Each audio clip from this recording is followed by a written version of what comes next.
Hello, everyone. Welcome to the SOPA webinar.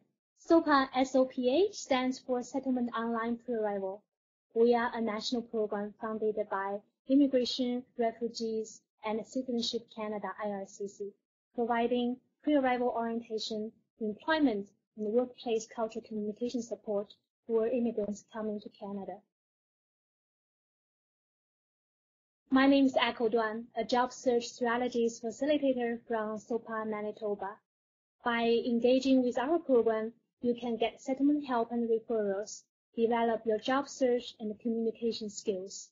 My colleagues and I are here to ensure that you can come to Canada better prepared, more confident, and enter workforce sooner. And please visit our website www.arriveprepared.ca for more information. Today, our webinar will be talking about important information for internationally educated human resource professionals in Manitoba to better prepare for the journey ahead, especially if you are looking forward to continue your HR journey here in Manitoba. I'm very glad to introduce our presenter today, the CEO at CPHR Manitoba, Gauthier. Let's welcome him.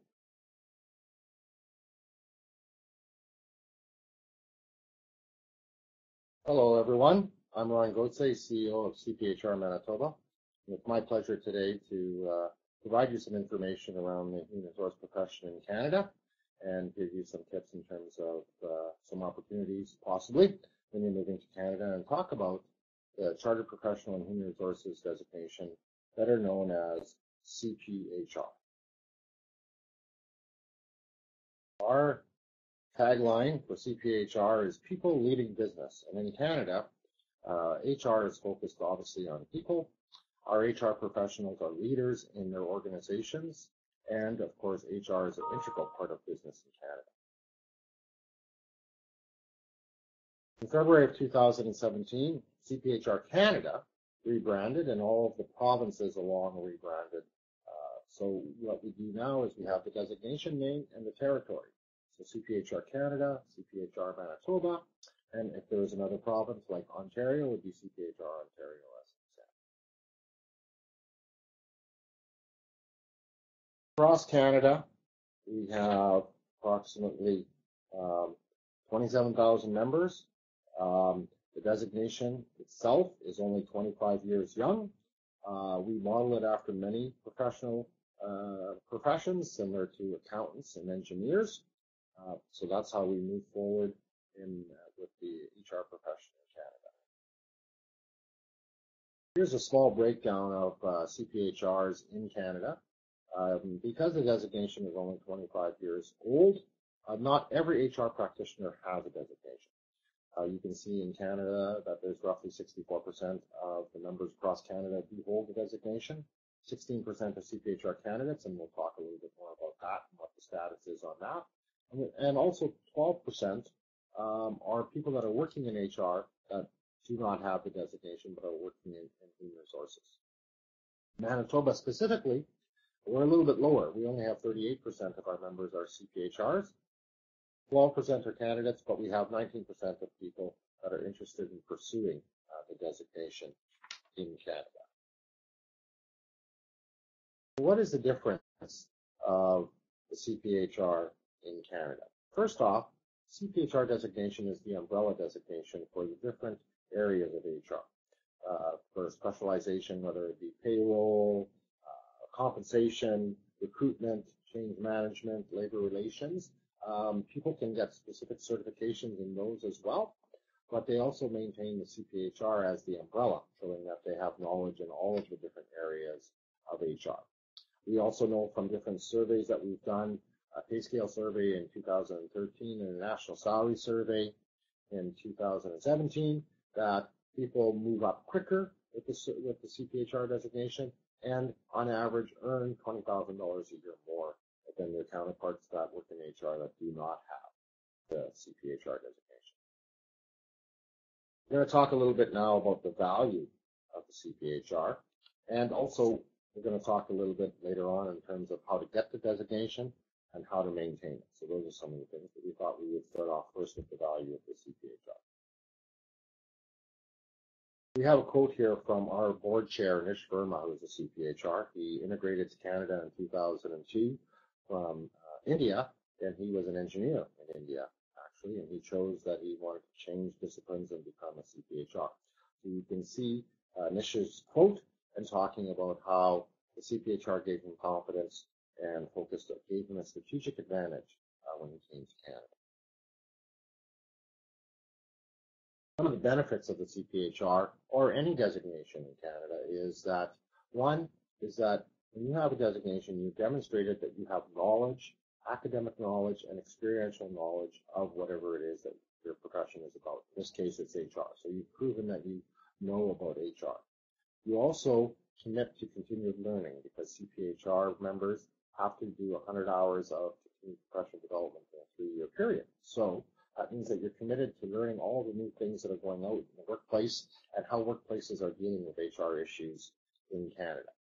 You've also demonstrated that you are committed to a profession because you've done all of the stuff that's required, the credentialing requirements to become a CPHR, whether it be an exam, courses, validating your experience, all of those types of things.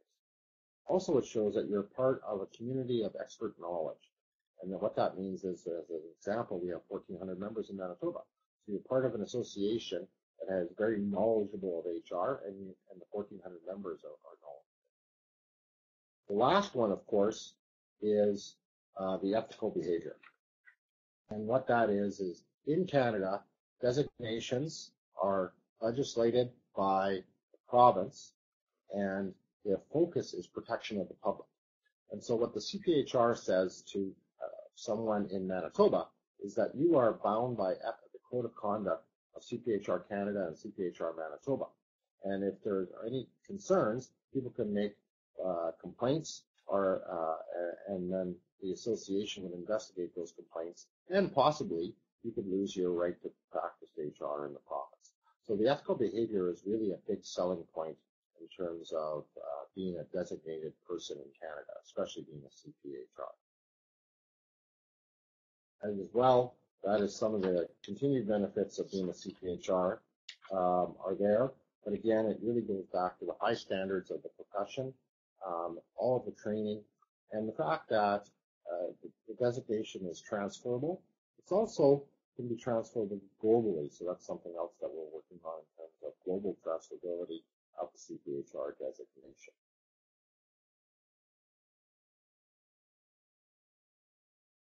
Now we're going to talk a little bit about benefits of the CPHR Manitoba and memberships. So some of the things about being a member of the association is the biggest one, of course, is our job board, where we have to put job postings on a weekly basis. On an annual basis, we do anywhere from 150 to 200 job postings on an annual basis. We also provide different networking opportunities to network with HR professionals. We have a magazine that we put out twice a year in terms of specific HR issues. We have a lot of continued professional development opportunities that we provide to our members at a member discount. And those opportunities are usually relevant and current to what's going on in the workplace now. We also have a big annual conference with 350 of our members attend on an annual basis.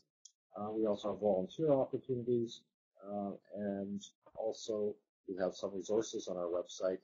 We have an HR toolkit, if you're a member of the association, that gives you guidance in terms of how to create job descriptions, performance management systems, develop termination letters, employment letters of hire, those types of things. So those are the overall benefit. And also, when someone's looking and working in HR, it does show a little bit more marketability if you're actually involved in the profession, even if you aren't a professional.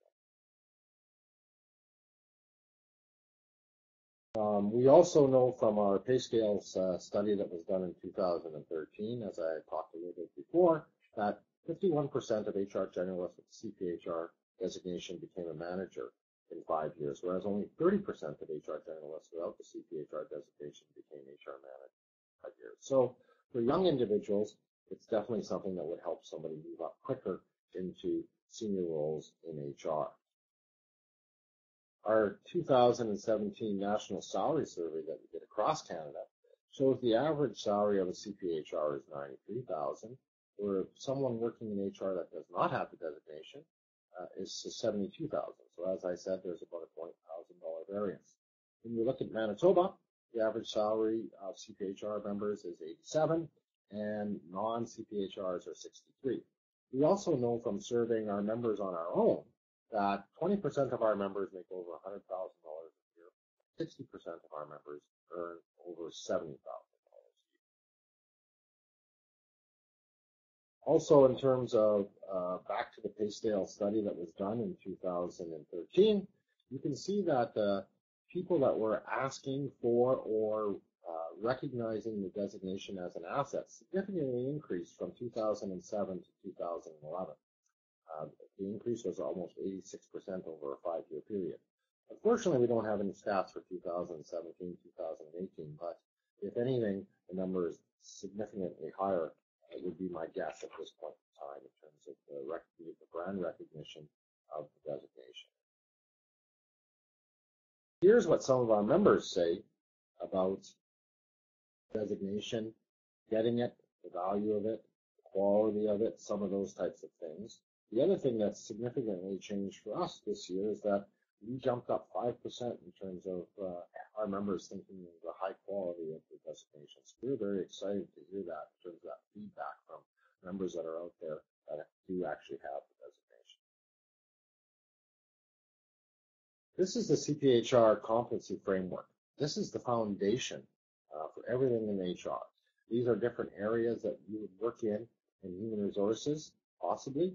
And this is also the framework for everything. So it's the framework for our exam, for our validation of experience, all of the things, everything funnels through from this in terms of whether it's the exam, the validation, and also different areas that people work in HR.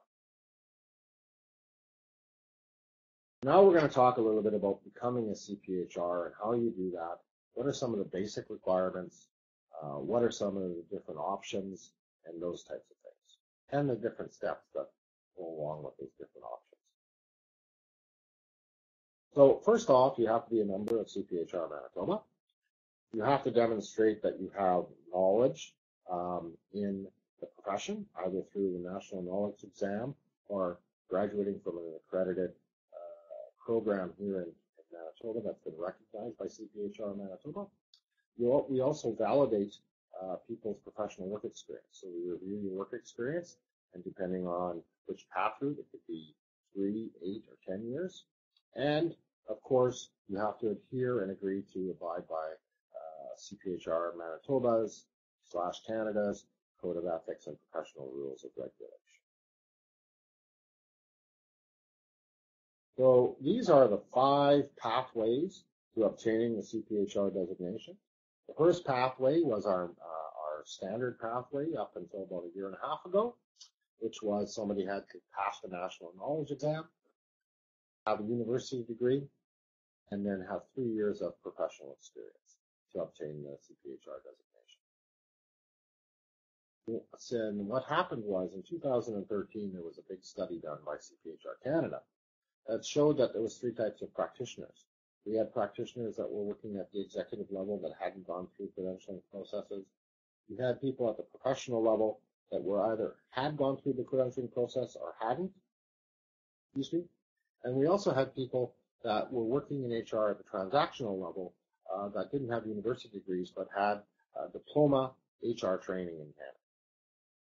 So when you look at Pat Route 2, that addressed people that were graduating from HR diploma programs in Canada.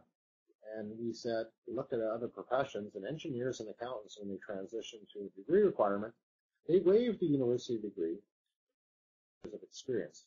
And so we did the same thing, and we've launched this new path route. Path route 3 is if somebody graduates from an accredited program, and that might be, for some of you may choose to get formal training in HR in Canada. And if that happens and you graduate from that program with a high enough mark, 3.0 grade point average, then you can waive writing the National Knowledge Exam and you would become a CPHR candidate. A CPHR candidate is a person who has either graduated from an accredited program with a high enough mark or has successfully passed the national knowledge exam.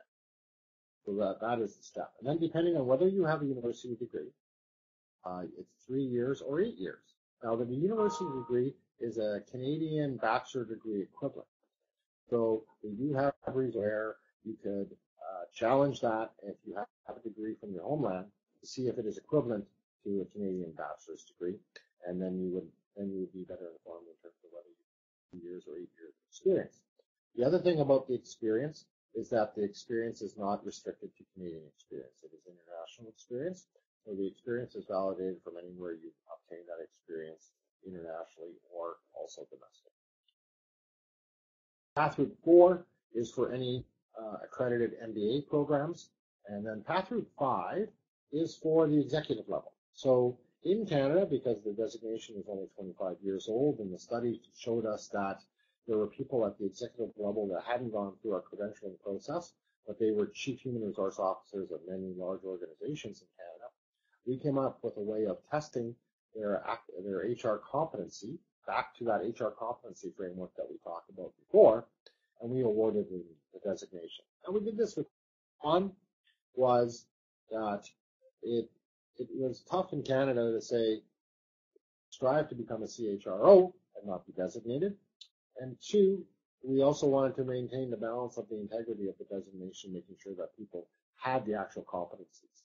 And so with our designation being a competency-based designation, we came up with a way of testing the executive level competency so that we would be able to determine if that person had met that competency. Next is the accredited programs. And so currently we have 6 accredited programs in Manitoba. We have one university program, which is the University of Manitoba, a Bachelor of Commerce from the School of Asper. The rest of them are certificate or diploma programs through the different institutions in Canada. And if people graduate from those, again, they could get the waiver. And that might be something that somebody might want to consider anyways, possibly, if they're looking at upgrading their HR skills and making them more.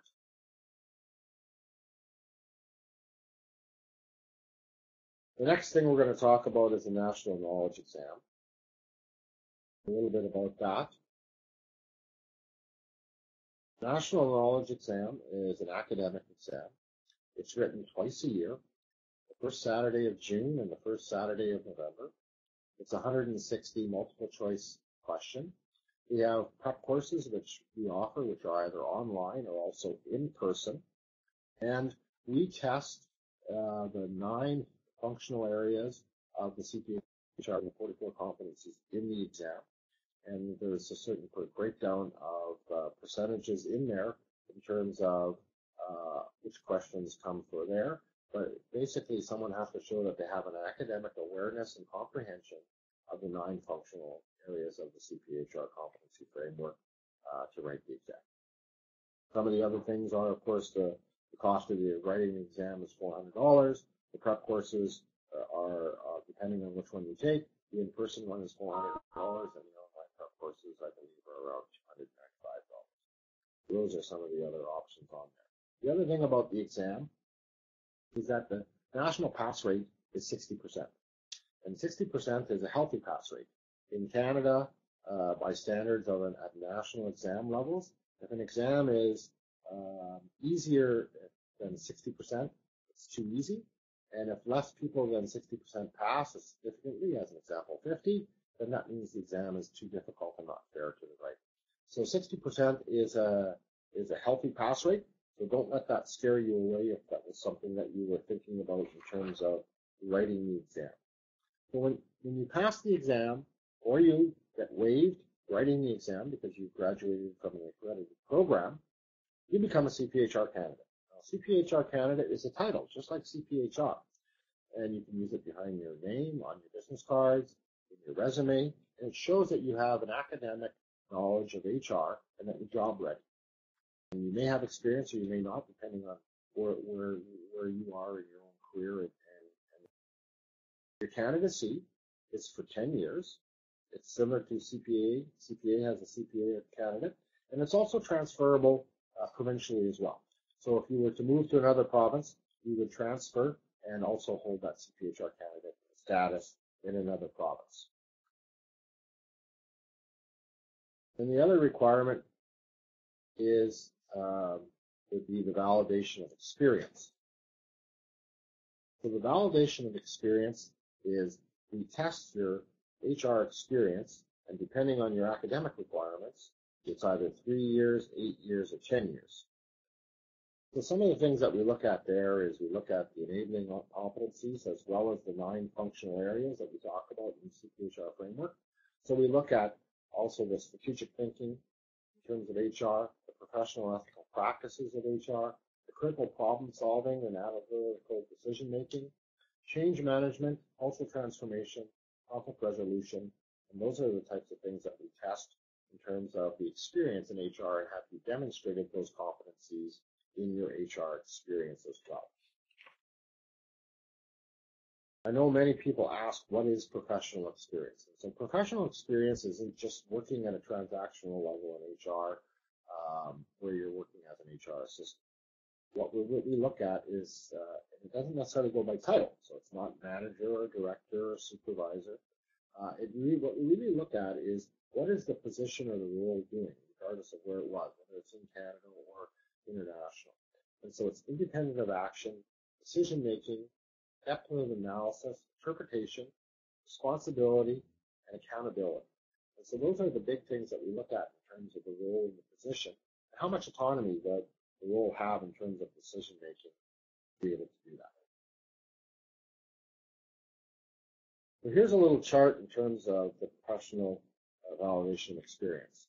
So we have 3-year requirement, and that is for people that have a bachelor's degree. And when they make their actual application, we go back 10 years and we review the last 10 years of their work experience to see if there's 3 years of professional experience. If somebody goes through the 8-year experience, which means they don't have a university degree, when they apply, we go back 15 years and we look at the last 15 years of their work and to see if there's 8 years of experience in there. And the 10-year requirement is for the executive level 1, where we go back and we look at the person's whole career and see if they have 10 years of professional experience within their career. Those are some of the things that we do. We also do intake. So we receive applications for validations of experience 3 times a year in January, September, and May. And the applications and those types of things are online, and we'll talk about those a little bit later. We also provide a full handbook to assist people to fill those out. And we also are here to answer any questions if filling out. So here's a little bit of some of the outlook, the employment outlook and common qualifications in Manitoba. Not necessarily specifically related to HR, but just in general. But first off, as I said before, CPHR Manitoba posts about 150 to 200 HR jobs on an annual basis. So many of our members and organizations, when they're recruiting for an HR position, they advertise on our job board because, of course, we have 1,400 members. But when we look at Manitoba and Winnipeg, what are some of the big things? We know that 31% of Manitoba employers expect grow headcounts in the next 6 months. That's a good sign that there is a little bit of a sign of a growing economy and hiring. We know from the Winnipeg Chamber of Commerce that their members, that 80% of their members, 50 employees or less. So many of the companies in Winnipeg would be considered small to medium-sized businesses, not large businesses. Most of our large businesses would be ones that have head offices here or crown corporations that we have in Manitoba, and also the provincial and federal government employers.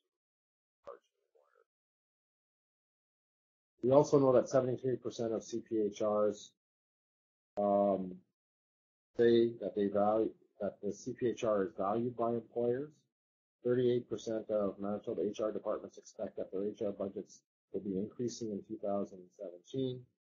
25% of businesses, small to medium size, do contract and hire HR consultants. They do specific HR work where they lack knowledge in their organizations to be able to do that. And also some basic common qualifications, strong written and verbal communications, customer service, time management, organizational skills, working in a team environment, developing and nurturing good relations are all soft skills that organizations are looking for in any regard. And so if somebody coming from a homeland, you kind of have to evaluate in terms of your English level and where you stand on that in terms of written and verbal communication. Now, if you're choosing to pursue the CPHR designation, here are some things to consider. So as someone moving from a homeland to come to Canada, you have to think about your human resource currency. What does that mean? So what is your education in HR? What is your work experience? How long is it? What type of experience is it? Was it specific to recruitment? Was it specific to labor relations? Or payroll? Or what were some of those types of things? What is your current life situation right now? Do you have a family? Do you have children? Do you have financial obligations? Those types of things. And what are your goals for a human resource career in Canada?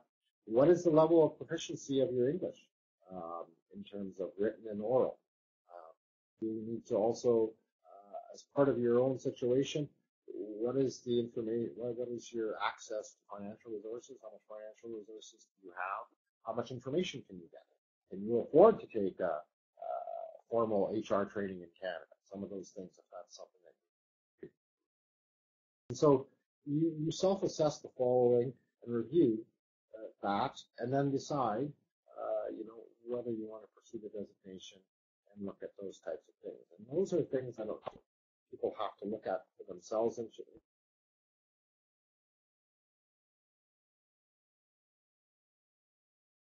when is the right time that pursuing the designation would be right for you. Now we're going to talk a little bit about maintaining the designation. So once you become a CPHR, there are some things that you have to do to maintain the CPHR designation. Big one is the continued professional development. So when we talked about that one of the benefits was continual learning, to maintain the CPHR designation, an individual has to have 100 hours in a 3-year being current on the HR of the 9 functional areas of HR. So that's one of the big things. Also adhering to the code of ethics and rules of professional conduct, and then of course maintaining your membership with CPHR Manitoba. And those are the 3 main requirements of maintaining a CPHR designation. From our last year's survey, we saw that 85% of our members view the CPHR designation as a high-quality professional designation. That jumped from the previous year of 80%, so we were very, very, very happy to see that. So those are some of the things that has transpired in terms of brand recognition of the CPHR designation. One of the other things that I would suggest for yourself is we're giving you a lot of broad knowledge. But what about when it comes to the question about, well, what about me? What's specifically in my situation? So now I have this education, I have this type of work experience. What path route is best for me and what things should I do? So what we do there is we have our CPHR designation manager, Lori Brule. Her contact information is here. And she is happy to speak with you, whether it be through email or on the phone, and talk specifically about your situation and what path route might be best for you given all of the things, English level, your financial resources, your life situation, your academic knowledge, and your experience levels in terms of what path route would be best for you. She'd be happy to talk to you and provide you that information. Thank you today for taking the time to listen to me. I hope that I provided you with some useful information. And when in doubt, just call Lori Brule and she would be able to contact her and she'll be able to guide you in the right direction. Thank you for listening.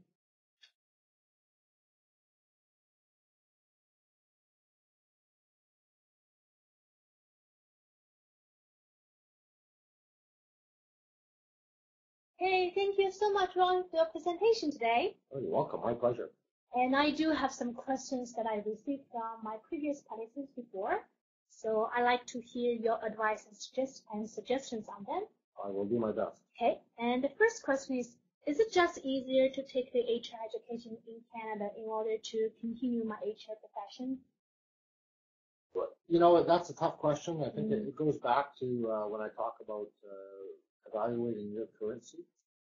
Every individual is different, so it depends on where they are in their career, how much academic training they've had, if the academic training is HR related or not. If they believe that a diploma would help them get a job easier, that might be a good thing. It would also provide them with a waiver if they pass a high enough mark.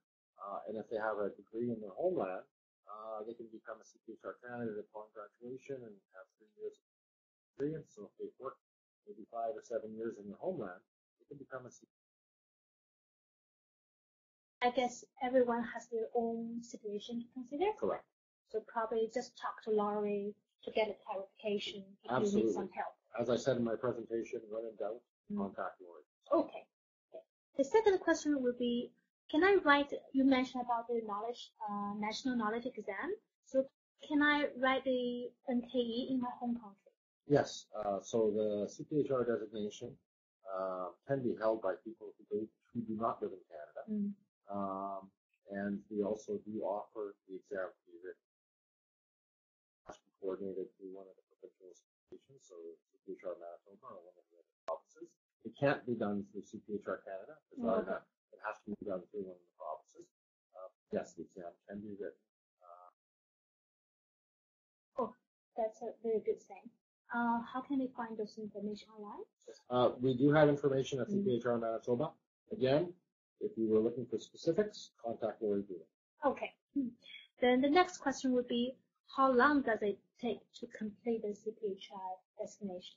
Well, as we've discussed, it could be as little as maybe 3 to 5 years and as long as 10 years, depending on where you are and what you bring, your experience, your academic knowledge, those types of things. So, as an example, in our previous example, if you already had a degree and you decided you wanted to take one of the CPHR accredited programs and you already been working for many years in your homeland, it could be quite an easy turnaround. So somewhere between 3, 5, 10 years. Okay. I guess for our listeners today, it's better to have a realistic expectation about getting a CPHR designation here in Manitoba. The last one.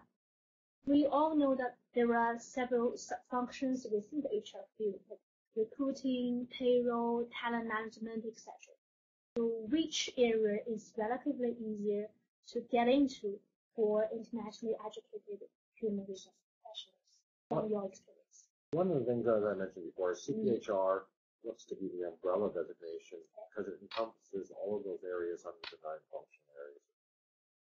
In Canada, there are certifications for people to specialize in payroll, compensation, recruitment, change management, some of those types of things. What we find here in Manitoba is that 25% of companies are using consultants. If you're looking to want to do consulting work, then probably recruitment or generic HR business partner would be a good thing. If you're looking at wanting to work in payroll, labor relations, those types of things, even talent acquisition, then a large organization that has an HR department would be a better way of doing that. So then you'd be working for an organization as opposed to being a self-employed consultant offering services to a business or an individual. So again, it also depends on your individual aspiration as well. Right, absolutely. And I would say that for anybody that's wants to do more public practice, then the CPHR designation is definitely much more valuable because of code of ethics, proven demonstrated academic knowledge and experiential work. It gives them that credibility of companies or individuals wanting to hire those people. Great. Thank you so much, Warren, today for your presentation. Yeah, I believe now every internationally educated human resource professionals are more aware the importance and also the benefits of getting their CPHR designation in Manitoba, and also all those key steps involved into the process. I hope this presentation is very useful for you to prepare your HR journey ahead. Thank you. Thank you all. Welcome.